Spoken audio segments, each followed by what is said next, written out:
He did everything the IRS says you're allowed to do. He waited until he was 56. He left his job the same year, not a day before, exactly the way the rule requires. And 2 years later, he owed the IRS $35,000 in penalties anyway, for money he was legally allowed to take out penalty-free. This isn't a story about breaking a rule. It's a story about following one perfectly and getting fined for it because of a single piece of paperwork he signed 3 weeks after he left. If you're anywhere in your 40s or 50s and you've ever pictured leaving a job before 60, stay with me. The rule that was supposed to protect him is the exact thing that made this mistake possible. He'd worked for the same company for over 20 years. Good job, steady raises, a 401k that had quietly grown into a little over $1,050,000. Somewhere around 54, he did the math and realized he didn't need to wait until 65. He could walk away at 56, live off that account for a few years, and let Social Security and a small pension pick up the rest later. He'd done his homework too, more than most people do. He knew about the 10% penalty the IRS charges when you pull money out of a retirement account before age 59 and a half. And he knew there was an exception built into the law specifically for people like him. Leave your job in the same year you turn 55 or later, and you can pull money directly from that employer's plan, penalty-free, no matter how young 56 still is. He hit that mark exactly. Separated from the company the year he turned 56. On paper, this was the textbook version of early retirement done right. So what went wrong? It wasn't the decision to retire early. It was what he did with the account 3 weeks later. A move that felt like basic financial housekeeping and quietly canceled the protection he'd just earned. Let's slow down on that exception, because it's more specific than most people realize. And the fine print is exactly where this story turns. The rule is real. If you separate from your employer during or after the calendar year you turn 55, you can take money directly out of that employer's 401k or 403b before 59 and a half without the 10% early withdrawal penalty. People call it the rule of 55. It exists, so someone who's worked decades for one company and wants to retire a little early isn't punished for touching money that's already theirs. Here's the part almost nobody puts in bold, that protection belongs to the account, not to the person. It only applies to money sitting inside the plan of the employer you just left. The moment those dollars leave that plan and land somewhere else, an IRA, a new employer's plan anywhere else, the exception doesn't travel with them. It simply stops applying permanently to that money, no matter how old you are when you eventually withdraw it. He didn't know that second part. Almost nobody does, because almost nobody explains it until after the money has already moved. Quick thing before we keep going. If you're the kind of person who'd rather know the fine print before you make a six-figure decision instead of after, subscribing is how the next case file finds you first. All right? Let's keep going. 3 weeks after his last paycheck, an advisor at the brokerage where he already had a taxable account called to welcome him to retirement. Somewhere in that conversation came a suggestion that sounds reasonable to almost anyone. Why not consolidate? Move the old 401k into an IRA here. Get more investment choices, one login, one statement, easier to manage for the next 30 years. Nothing about that suggestion mentioned age 55 or penalties or exceptions. It was framed as simplification, the kind of advice that sounds like basic good housekeeping, not a decision with legal weight attached to it. He signed the paperwork. The rollover went through cleanly, dollar for dollar, exactly like it's supposed to. Nothing about the process itself was a mistake. The 401k became an IRA. Same balance, same investments, just a different account number. And with that one signature, The Rule of 55 exception he'd earned by retiring at exactly the right age was gone.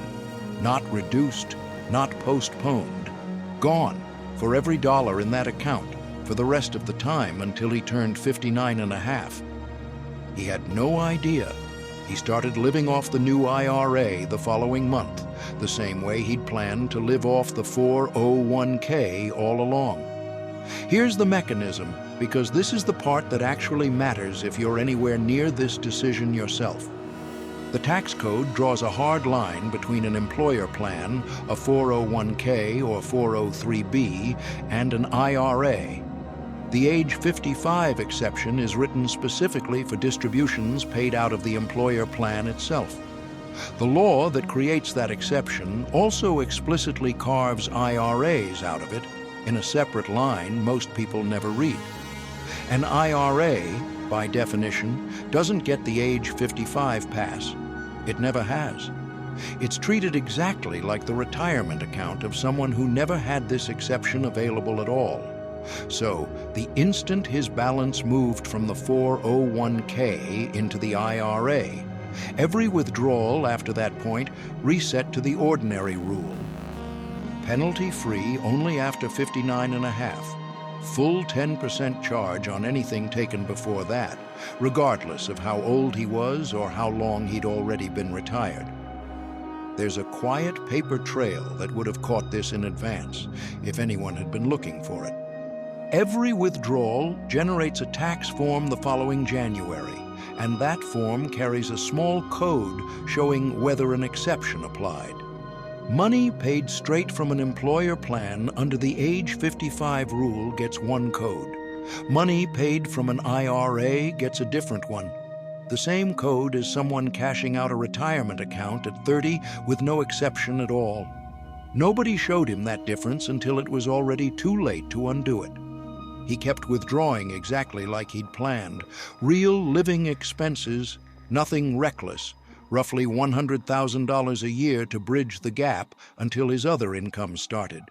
For 3.5 years, right up until he turned 59 and a half, every single one of those withdrawals was quietly racking up a penalty he didn't know existed.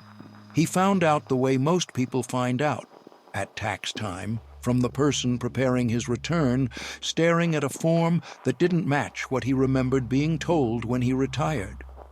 The income tax itself wasn't the surprise. He owed ordinary tax on that money no matter which account it came from. A 401k withdrawal and an IRA. Withdrawal are taxed exactly the same way as regular income. Retiring early didn't change that bill, and rolling over didn't change it either. That part was never in question. What blindsided him was the extra 10% sitting on top of every withdrawal, year after year, because the account he was pulling from no longer carried any exception at all. Nothing had changed about his age, his need for the money, or the reason he'd retired early in the first place. The only thing that changed was which account number the money happened to sit in on the day he took it out. A decision made in a 5-minute phone call he barely remembers agreeing to. By the time his accountant added it all up, 3.5 years of withdrawals, each one carrying that same invisible 10%, had turned into a number large enough to make him sit back in his chair. Let's put it on the table.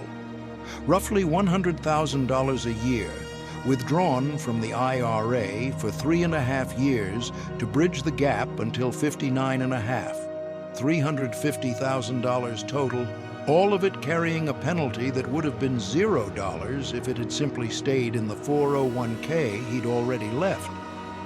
10% of $350,000, $35,000. Not from a bad investment, not from market timing, or a scam, or an aggressive withdrawal strategy. From one rollover, signed 3 weeks into retirement, that quietly erased a protection he'd already earned by doing everything else exactly right. I want to be straight with you about where that number comes from, because that's the only way this channel is worth your time. It's built from a composite case, using the real rule as it's actually written. applied to an account balance realistic for someone retiring in their mid-50s with decades of savings behind them.